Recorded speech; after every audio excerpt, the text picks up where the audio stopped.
कांग्रेस का डीएनए है जो आतंकवाद और नक्सलवाद को पनपाया है। कांग्रेस धारा 370 नहीं हटाई क्योंकि उसे मुस्लिम वोट चाहिए था।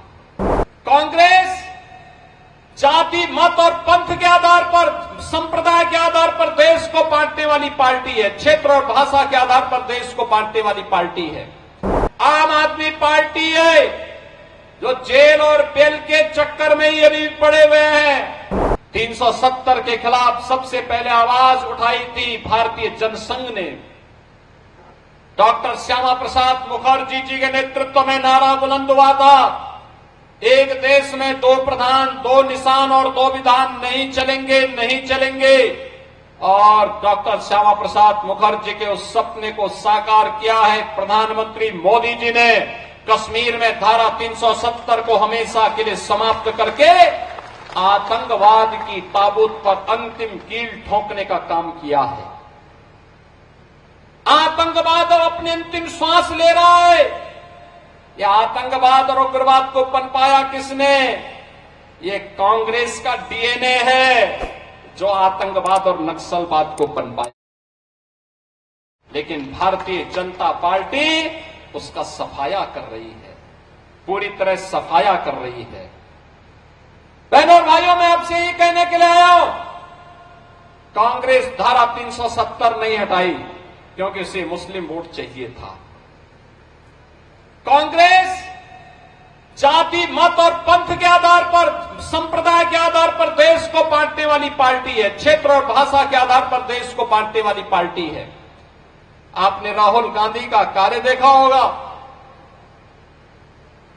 जब देश में रहते हैं, उत्तर प्रदेश में आएंगे तो हरियाणा को कोसेंगे, केरल में जाएंगे तो उत्तर प्रदेश को कोसेंगे, और जब नानी के घर इटली जाएंगे तो भारत को कोसते हैं।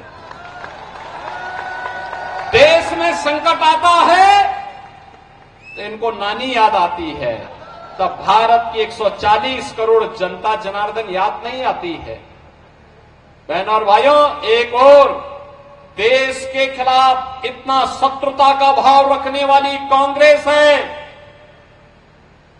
परिवारवाद से जकड़ी हुई इन लोग है। आम आदमी पार्टी है जो जेल और बेल के चक्कर में ही अभी पड़े हुए हैं, जिनका कोई ठिकाना नहीं है, जिनको केवल वादा खिलाफी करना ही जिनका एकमात्र पहचान बन चुकी है। और दूसरी तरफ प्रधानमंत्री मोदी जी के नेतृत्व में भारतीय जनता पार्टी है जो कहा सो किया। सुरक्षा और समृद्धि का बेहतर कार्य करके दिखाया है। श्री मनोहर लाल खट्टर जी हो या फिर श्री नायब सिंह सैनी, हरियाणा के विकास के लिए पूरी प्रतिबद्धता के साथ कार्य करते हुए इन लोगों ने हरियाणा को भारत के विकास का एक केंद्र बिंदु बनाने का कार्य किया है।